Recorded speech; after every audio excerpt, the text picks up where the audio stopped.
संभल में हुई हिंसा का 40 लोगों से क्या है कनेक्शन? कौन है वो 40 लोग जिनके मस्जिद से बाहर निकलते ही भयंकर बवाल मच गया? किसने चलाई भीड़ के बीच में गोलियां? ये सवाल हैं जिनका जवाब आपको इस खबर में मिलेगा, क्योंकि संभल में हुई हिंसा के बाद जैसे जैसे वक्त गुजर रहा है वैसे वैसे ऐसे सवाल सुलग रहे हैं जिससे पूरे मामले की हकीकत बयां हो रही है। आज की स्पेशल स्टोरी में कुछ ऐसे ही सवालों का जवाब ढूंढने की कोशिश करेंगे। नमस्कार, कैपिटल टीवी की स्पेशल स्टोरी में आपका बहुत बहुत स्वागत है और मैं हूं आपके साथ प्रियांशु मिश्रा।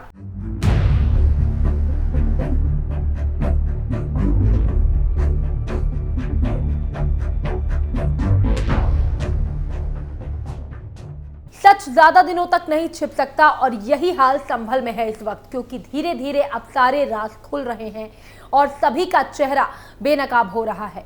अब एक नया खुलासा हुआ है जिसने सभी को हिलाकर रख दिया है और पुलिस के हाथ कुछ ऐसा लगा है जो मामले की गंभीरता को दिखाता है। दरअसल जामा मस्जिद में हरिहर मंदिर का दावा पेश करने के बाद जब 19 नवंबर को एडवोकेट कमिश्नर के साथ साथ टीम मस्जिद में सर्वे करने पहुंची थी, करीब 1 घंटे के सर्वे के दौरान ही भीड़ जुटना शुरू हो गई थी।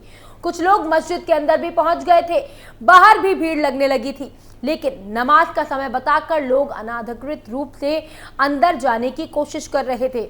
ऐसे में रात का समय और भीड़ को देख सुरक्षा कारणों से भी सर्वे कार्य को स्थगित करना पड़ा था। इसके बाद ही सर्वे के लिए 24 नवंबर को टीम सुबह मस्जिद में पहुंची थी। एक पुलिस अधिकारी के मुताबिक 19 नवंबर को मस्जिद की इंतजामिया कमेटी के सदर जफर अली के अलावा वादी और प्रतिवादी पक्ष के लोगों की उपस्थिति में एडवोकेट कमिश्नर रमेश सिंह राघव ने अपनी टीम के साथ सर्वे का काम करना शुरू किया। इसके लिए जिला प्रशासन ने दोनों पक्षों के साथ बातचीत की और निश्चित संख्या में लोगों को अंदर प्रवेश करने दिया गया। डीएम और एसपी के अलावा प्रशासनिक सभी लोगों को बाहर रखा गया और मुख्य द्वार को बंद कर दिया गया था। समस्या तभी उत्पन्न हुई जब अचानक शहर में कुछ जनप्रतिनिधि और उनके समर्थक आ गए और मस्जिद का गेट खुलवाकर अंदर घुस गए। इस दौरान प्रशासन और पुलिस की टीम ने ऐसे लोगों को अंदर जाने से रोका और उनका विरोध किया, लेकिन उनकी आपत्ति को दरकिनार किया गया। इतना ही नहीं, एक के बाद एक मस्जिद में 2 दर्जन से भी ज्यादा लोग घुस गए और टीम को अपना सर्वे का काम करने में दिक्कत आने लगी। बाहर भी लोगों की भीड़ लगी हुई थी। लोग सर्वे पर आपत्ति और विरोध की बातें करने लगे, सवाल खड़े करने लगे। रात का समय और बढ़ती भीड़ को देखकर एडवोकेट कमिश्नर और जिला प्रशासन ने कार्य को स्थगित कर दिया। इसके बाद दिन में सर्वे करने का फैसला लिया गया। नमाज और मतगणना की वजह से रुका काम। जुमे की नमाज और उपचुनाव की मतगणना को लेकर 4 दिन तक ये काम नहीं हुआ। 24 नवंबर को सर्वे से पहले 23 नवंबर की शाम को ही मस्जिद के सदर और इंतजामिया कमेटी के सदस्यों से बातचीत की गई। कोतवाली में बुलाकर इस बात पर सहमति बनी कि मस्जिद में ऐसे वक्त पर सर्वे किया जाएगा जब नमाज का समय ना हो और अतिरिक्त लोगों की उपस्थिति भी वहां पर ना हो। एक दिन पहले शाम को बनी समिति के बाद सुबह में जैसे ही सर्वे की टीम और पुलिस प्रशासन अपनी तैयारी के साथ मस्जिद में पहुंचा, अधिकारियों के मुताबिक वहां पर पहले से ही 40 से ज्यादा लोग मौजूद थे, जिनके बारे में जब आपत्ति की गई तो बताया गया कि वो यहां पर धार्मिक गतिविधियों में नियमित रूप से करते हैं और उन्हें रोका नहीं जा सकता। खास बात तो यह है कि ये 40 लोग मस्जिद में कब प्रवेश कर गए, इसकी भनक पुलिस और प्रशासन के अलावा खुफिया तंत्रों को भी नहीं लगी। जिला प्रशासन और पुलिस द्वारा आपत्ति की गई तो उन्हें वहां से बाहर निकाला गया। बावजूद इसके कुछ लोग अंदर रह गए थे। सर्वे का काम लगातार चल रहा था, लेकिन कुछ लोगों का दावा था कि वो लोग मस्जिद के अंदर घुसे थे।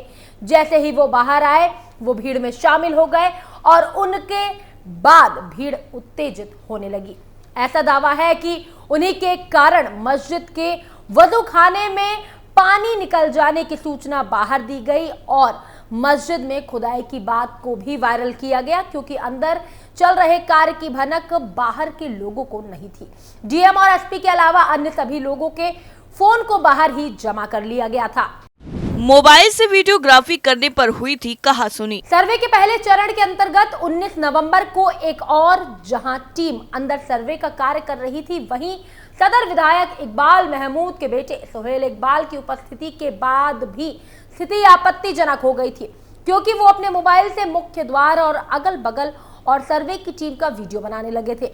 इस वीडियो को बाहर कहीं वायरल ना कर दिया जाए, इसे रोकने के लिए पुलिस ने उन्हें वीडियो बनाने से रोका था, लेकिन वो नहीं माने और इसको लेकर कहासुनी भी हुई थी, जिसके चलते टीम को जल्दी ही कार्य स्थगित करना पड़ा था। इस मामले को लेकर संभल डीएम डॉक्टर राजेंद्र पैंसिया ने भी बताया कि ये बात सही है कि पहले दिन के सर्वे के दौरान मस्जिद के अंदर कुछ अनाधिकृत लोग प्रवेश कर गए थे, जिनकी संख्या लगभग दर्जन भर थी। हालांकि उनको बाहर निकाल दिया गया था क्योंकि रात में सर्वे पूरा नहीं हो सका था, लेकिन 24 नवंबर को भी टीम फिर से गई तो दूसरे दिन भी मस्जिद के अंदर काफी लोग थे, जिन्हें बाहर निकालने के बाद सर्वे का काम करवाया गया था। मस्जिद के अंदर नहीं थे सुरक्षा कर्मी। पहले दिन जिस वक्त सर्वे का कार्य चल रहा था, उस वक्त सभी सुरक्षा कर्मियों को मस्जिद के बाहर ही रहने को कहा गया था।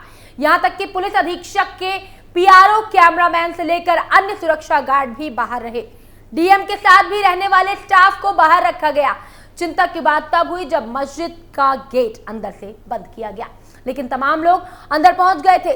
सुरक्षा के लिए अंदर कोई भी नहीं था, जिसमें डीएम और एसपी के अलावा एडवोकेट, कमिश्नर और याची, 2 अधिवक्ता की सुरक्षा का सवाल था।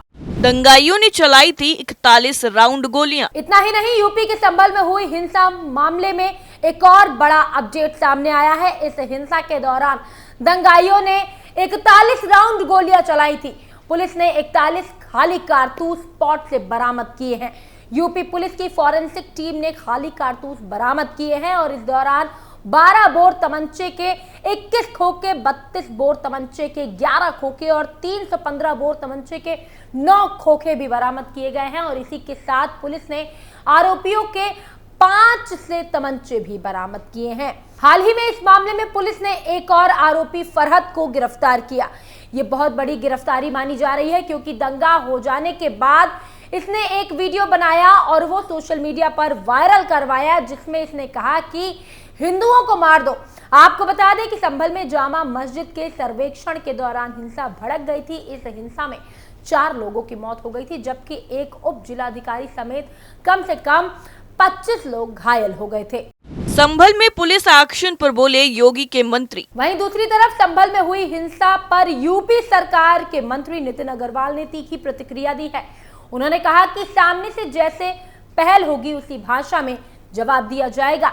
ऐसे मामलों में पहले ही सख्त निर्णय लेने की आवश्यकता थी। 2017 के बाद लगातार योगी सरकार कानून व्यवस्था को ठीक करने का प्रयास कर रही है। उपद्रवी दंगाई लोगों के पोस्टर चिपकाए गए, वसूली की गई। संभल में भी कार्यवाही हो रही है, नुकसान की वसूली होने ही वाली है। मंत्री नितिन अग्रवाल ने कहा कि ऐसे लोग उपद्रवी जिन्हें लगता था कि वो कुछ भी करेंगे लेकिन कार्रवाई नहीं होगी, उनको एक मैसेज जाना चाहिए कि अब ऐसा नहीं चलेगा।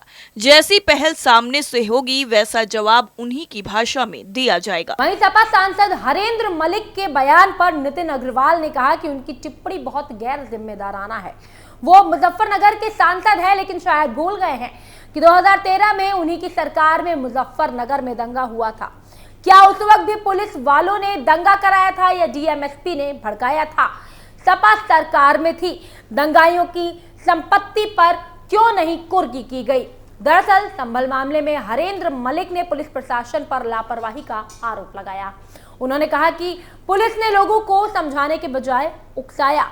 जब मजबूर होकर लोग सड़क पर उतरे तब उन्होंने बल प्रयोग किया, जिसमें कई लोग मारे गए। उनके बयान पर मंत्री नितिन अग्रवाल ने कहा कि पुलिस और प्रशासन लोगों की जान बचा रहे थे, लेकिन ये लोग उनका मनोबल बढ़ाने के बजाय तोड़ने का प्रयास कर रहे थे।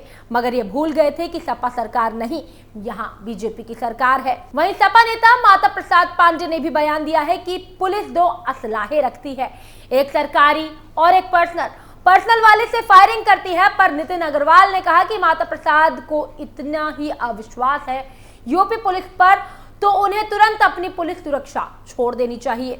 सुरक्षा भी आप यूपी पुलिस की ले रहे हैं, सारी सुविधाएं भी पुलिस से ले रहे हैं और उसके बाद अविश्वास भी दिखा रहे हैं।